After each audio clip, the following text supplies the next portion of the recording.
आज रात दरबार फिर लगा हुआ था। वह पहले दिन की तरह ही राज दरबार खचाखच भरा हुआ था। लोग शांत सर झुकाए हुए खड़े थे। आज एक नई बात जरूर हुई थी। राजा की रानी के सिंहासन के साथ 3 सिंहासन और लगाए गए थे। सभी मंत्री सदमे और भय से भरे हुए थे। अपने स्थान पर बैठे हुए बड़ी दरबार के बीच में महामंत्री अपने घुटनों के बल और अपने साथियों के साथ जंजीरों से बंधे हुए थे। राजा अपने सिंहासन पर रानी रूपमती के साथ बैठे थे। उनके अगल बगल 2 रानियां और एक पर उनकी पुत्री बैठी हुई थी। राजकुमार राज और राजकुमारी अरुंधति के साथ राज दरबार में प्रवेश किया। उन्हीं के पीछे अजय विजय और आदित्य उन्हीं के साथ राज दरबार में प्रवेश किया। एक मंत्री अपने स्थान से उठा। जैसे सभी को मालूम है कि महामंत्री के ऊपर सारा अपराध का प्रमाण सिद्ध हो चुका है, इसलिए उन्हें और उनके पूरे परिवार को राज्य के नियम के अनुसार मृत्यु दंड दिया जाता है। नहीं महाराज, रुकिए महाराज। तभी एक तेज आवाज एक लड़की की गूंज उठी। उस आवाज पर सभी ने पीछे मुड़कर देखा। राजकुमारी नयन अपनी दासी के साथ तेजी से राज दरबार में प्रवेश कर रही थी। वह आते ही घुटने कर बैठ गई। नहीं महाराज, कृपया इतने कठोर न बने। मेरे पिता को क्षमा कर दे। हमारे परिवार की जान पर दया दिखाइए। राजकुमारी, आपको पता है राज्य से गद्दारी करने की क्या सजा होती है। फिर आपके पिता के ऊपर सारा अपराध प्रमाण हो चुका है। क्योंकि आप राजकुमार राज की पत्नी है तो इस दंड को आपको नहीं दिया जाता, लेकिन बाकी परिवार को दंड दिया जाएगा। नहीं महाराज, क्षमा करके मेरे पिता को क्षमा कर दे। उन्हें कारावास में डाल दे, लेकिन मृत्युदंड कृपा करके न दे। मेरा माता पिता के अलावा कोई नहीं है। राजकुमारी नयन सही कह रही है महाराज। पूरे परिवार को मृत्युदंड देना किसी तरह से उचित नहीं है। ये मान्यता के भी खिलाफ है। राजकुमारी अरुंधति आगे बढ़ते हुए कहने लगी। राजकुमार राज ने हैरान नजरों से राजकुमारी को देखा। ये ऐसा क्यों कर रही है? अरुंधति की बात सुनकर सभी आपस में खुसुर फुसुर करने लगे। वे सब जानते थे कि राजकुमारी अरुंधति की ही मेहनत की वजह से राजा के गद्दारी करने वालों को पकड़ा गया। राजकुमारी, आप क्या कहना चाहती है? राजा ने अरुंधति को अपनी बात कहने के लिए आगे कहा। महाराज, ये न्याय नहीं है। महामंत्री ने जो किया उसकी राजा सिर्फ महामंत्री को ही मिलनी चाहिए। उनके बच्चों और उनकी पत्नी को क्यों सजा मिलनी चाहिए, जिन्होंने कोई अपराध नहीं किया? राजकुमारी अरुंधति, आपकी बात सत्य है, लेकिन इस बात का क्या प्रमाण होगा कि इनका परिवार आगे चलकर कोई भी गद्दारी नहीं करेगा? राजा अरुंधति की बात पर कहीं नहीं सहमत हुए थे। महाराज, जब आप अपराध करने वालों को दंड देंगे तो उनके परिवार की हिम्मत ही नहीं होगी कि वे आगे ऐसा अपराध कर सकें। यह उनके लिए एक सबक होगा। कृपया करके इस बात पर ध्यान देना। मैं चाहती हूँ कि महामंत्री को सिर्फ आजीवन कारावास हो, ताकि ये अपने अपराध को सारी जिंदगी याद करते हुए अपने परिवार से दूर रहे। यही उनके लिए सबसे बहुत ही बड़ा दंड होगा। अरुंधति महामंत्री को देखते हुए कहने लगी। इस बात से बेखबर की रानी रात्रि अजीब नजरों से उसे देख रही थी। तो ठीक है, आज से सिर्फ उन्हें ही दंड दिया जाता है। जो उनके दंड उसने अपराध किया होगा न उसके परिवार को दिया जाएगा। आज से यह नियम पूरे राज्य में लागू होता है। राजा ने मुस्कुराते हुए अरुंधति से कहा, धन्यवाद महाराज। राजकुमारी अरुंधति ने सिर झुकाते हुए कहा, धन्यवाद महाराज। राजकुमारी नयन भी सिर झुकाकर धन्यवाद कहा। महाराज की जय हो, महाराज की जय हो। धन्यवाद। मंत्री भी राजकुमारी अरु और राजा को सबको धन्यवाद दिया। जय जयकार होने लगी। राजकुमारी को अपने स्थान पर खड़ी हुई। उसी के पास उसकी दासी भी खड़ी थी। वह अचानक से मूर्छित होकर गिर गिरा। दरबार में शोर मच गया। देखो इसे क्या हुआ? रानी रात्रि अपने स्थान से उठकर राजकुमारी नयन के पास आकर बैठ गई। राजा और सभी उसे चिंता भरी नजरों से देख रहे थे। वही अरुंधति आगे बढ़कर आई और उनकी नाड़ी चेक करने लगी। जैसे उसने नाड़ी देखी उसकी आंखें बड़ी हो गई और गुस्से और निराश होकर राजकुमार राज को देखा। वही सभी लोग राजकुमारी को घेरे हुए थे। उनके पिता उदास और चिंतित नजरों से अपनी पुत्री को देख रहे थे। वही राजा भी चिंतित भरे स्वर में पूछा, राजकुमारी अरु, राजकुमारी नयन को क्या हुआ? राजकुमारी का चेहरा लाल हो रहा था। उनके माथे की भौं सिकुड़ गई थी। गुस्से से हाथ कांप रहे थे। आरव गुस्से से राजकुमार राज को देखा। फिर राजकुमारी राजा की तरफ सुन कहने लगी, महाराज आपको शुभकामनाएं। राजकुमार पिता बनने वाली ये सुनते ही राजकुमार राज के सर पर पहाड़ी टूट गया। उनका चेहरा काला पड़ गया। वही रानी रात्रि सुनकर राजा को बधाई देने लगी। महाराज बधाई हो, आखिरकार राजकुमार राज का उत्तराधिकारी आ रहा है। ये कहते हुए सब आपस में एक दूसरे को बधाई देने लगे। राजा और तीनों रानियां सभी लोग आकर बधाई देने लगे। वही आदित्य जय विजय मुंह खोले हुए कभी वह राजकुमारी अरुंधति को देखते तो कभी राज को, जिनके चेहरे की हवाइयां उड़ी हुई थी।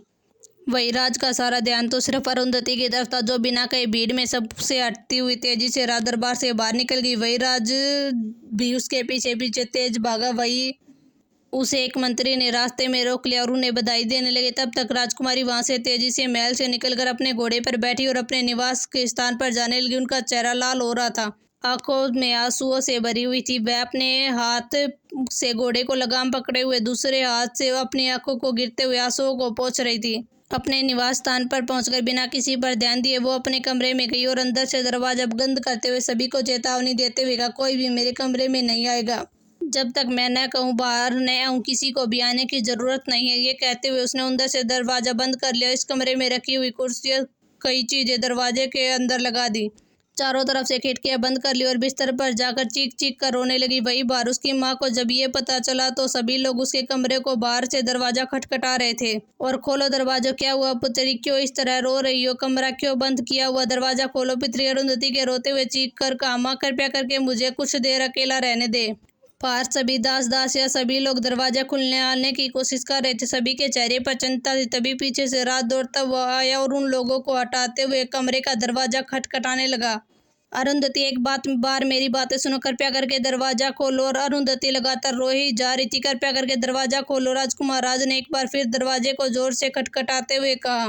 अरुंधति ने उसकी बात सुनी और चीख कर कहने लगी, राजकुमार यहाँ से अभी इसी समय चले जाइए और मुझे एकांत में रहने की जरूरत है। राजकुमार ने उसकी एक बात भी नहीं सुनी। राजकुमार, अगर आपको दरवाजा नहीं खोलना तो मैं दरवाजा तोड़ दूंगा। अरुंधति तेजी से बिस्तर से उठी और अंगूठी सामने करके कहा। मॉडल पवित्र कहते जल्दी से चक्कर बनने लगा। अरुंधति चक्कर के अंदर चली गई। वह अपने आप को एक सुनसान एरिया में खड़ी थी।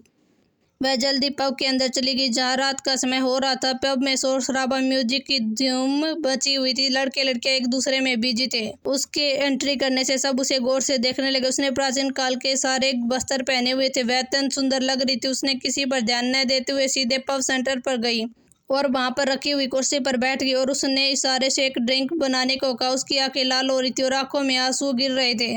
इस बात से बेखबर कि सभी लोग उसे अजीब नज़रों से देख रहे थे। लड़कों में तो जैसे होड़ी लगी हुई थी उसे देखने की, लेकिन उसका आभा इतना स्ट्रोंग था किसी की हिम्मत नहीं हो रही थी उसके पास आने की। देख क्या रहे हो, एक और बना। लेकिन इस बार स्ट्रोंग बनाना उसने बार टेंडर को कहा और सम्मोहित सा उसे देखता ही रह गया। उसने जल्दी से एक ड्रिंक बनाकर उसे दे दी।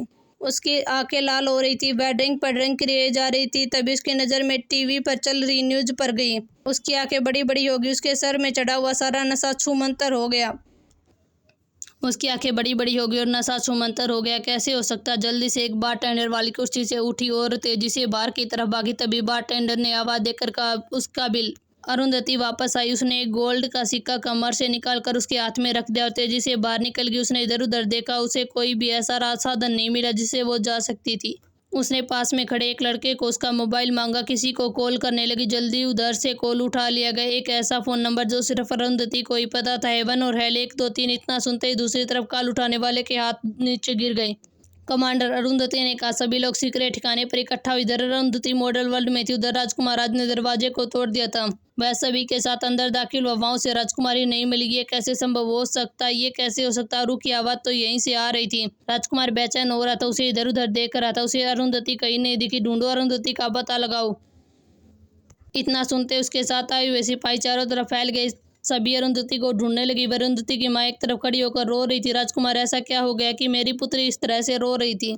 राजकुमार कुछ नहीं बोला और चुपचाप अपने स्थान पर खड़ा रहा। तभी उसे अर्श की आवाज़ सुनाई दी जो लीला के साथ उसकी गोद में अंदर आ रहा था। अर्श को देखते ही लीला की गोद से लेकर अपने सीने से कस के लगा लिया। रू, कहाँ हो? मुझे क्षमा कर दो, कृपया करके वापस आ जाओ, मेरी बात सुन लो। वही दूसरी महल के एक कोने, एक अंधेरे कमरे में जहाँ सिर्फ एक मार्शल जल रही थी। एक बड़े से सिंहासन पर एक नकाबपोश जिसने अपने आप को पूरी तरह से कवर कर रखा था और उसी के पास एक और औरत अपने आप को पूरी तरह से कवर किए हुए खड़ी थी। चारों तरफ काले कपड़े पहने हुए, सर झुकाए हुए थे। वह औरत अपने स्थान से उठी, अपने सामने खड़ी राजकुमारी को घूर कर देखी। राजकुमारी बैठ खड़ी हुई और पैर कपकपा रहे थे।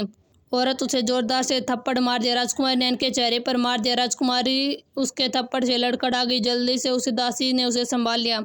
जैसे ही वह संभल के खड़ी हुई, एक और थप्पड़ उसके मुंह पर लगा। इस बार वह जमीन पर गिर पड़ी। मुझे क्षमा करें, मैंने पूरी कोशिश की थी, मैं असफल हो गई। राजकुमारी ने डरते हुए अपने दोनों हाथ जोड़ लिए। तुम और तुम्हारे पिता दोनों बिल्कुल बेकार है, मेरी सारी योजनाओं को मिट्टी में मिला दिया। वह औरत क्रोध से चीख पड़ी। उसके इस तरह चिल्लाने से बाकी लोगों ने जल्दी से अपना सिर झुका लिया। मैंने तुम्हें कहा था ना, उस लड़की की जिंदगी उसके शरीर से हमेशा हमेशा के लिए दूर कर दो, राज पर अपना कब्जा जमा लो। लेकिन तुम इतना भी न कर सके और तुम्हारे पिता की लालच ने पूरी योजनाएं बर्बाद कर दी। लेकिन अब मैं क्या करूं? इस बार तो वो पहले की तरह भी नहीं है। वह बहुत ही ताकतवर है, उसको हर योजना पहले से ही मालूम होती है। मैंने अपनी पूरी कोशिश की राजकुमार उससे दूर रहे, लेकिन मैं सफल नहीं हो पाई। राजकुमारी ने नफरत और गुस्से से दांत पीसते हुए कहा। वह बहुत ही ताकतवर है, उसको हर योजना पहले से ही मालूम होती है। मैंने अपनी पूरी कोशिश की, लेकिन मैं उससे राजकुमार को दूर नहीं कर पाई, लेकिन मैं सफल नहीं हो पाई। राजकुमारी ने नफरत और गुस्से से दांत पीसते हुए कहा। अपनी नाकामी के किस्से मुझे मत सुनाओ। वह लड़की ऐसी थी या वैसी थी। वह औरत लाल आंखों से राजकुमारी को घूरने लगी, जिससे राजकुमारी 2 कदम पीछे हट गई। अभी इसके पास खड़ी औरत ने उसके कंधे पर हाथ रखा। शांत हो जाओ, अभी पूरी तरह से हम लोगों की योजना असफल नहीं हुई है। कैसे शांत हो जाओ, हमारी सारी योजना पर पानी उस अरुंधति ने फेर दिया। मैंने उसकी आंखों में एक अजीब सी चमक देखी थी, ऐसी समय से जो अब सब कुछ तबाह कर सकती थी। हमारी योजना कितनी अच्छी चल रही थी, अभी योजना चलती ही रहती तो जल्दी से पूरे राज्य पर मेरा राज होता। हमारे पुत्र, हाँ हमारा पुत्र अजय है, इस राज्य का राजा कैसे बन पाएगा जब ऐसे निकम्मे लोग हमसे अपने पास कर रखे हैं। औरत क्रोध से न फूटी। शांत रहो दीदी, क्रोध से कोई काम नहीं बनता। शांति से सोचना होगा, किस तरह उस लड़की को राजकुमार राज की जिंदगी से निकालना होगा। वह जिंदगी से निकलेगी तो तभी तो राजकुमार राज और आदित्य की मृत्यु प्राप्त को होंगे। उस औरत ने गंभीर शब्दों में कहा। मैंने कहा था ना तुमसे। ये कहते हुए उसने नैन के बालों को कसकर पकड़ लिया। मैंने तुमसे कहा था कि आदित्य की कोई संतान नहीं होनी चाहिए। मैंने पूरी कोशिश की थी, परंतु राजकुमारी अरुंधति ने उसे बचा लिया। राजकुमारी नैन अपने दोनों हाथों को जोड़ते हुए कहने लगी, अरुंधति अरुंधति अरुंधति आ। वह नकाबपोश औरत गुस्से से चीखने लगी। सबसे पहले तो मुझे इस अरुंधति को ही अपने रास्ते से हटाना होगा, तभी मेरे पुत्र इस राज्य के राजा बन सकेंगे। ये कहकर वह जोर जोर से हंसने लगी। वह अपने लोगों को मूवी और गुद चूसते हुए कहने लगी, सारे राज्य में फैल जाओ, उस लड़की को मार कर वह लड़की की मृत्यु की सूचना दो।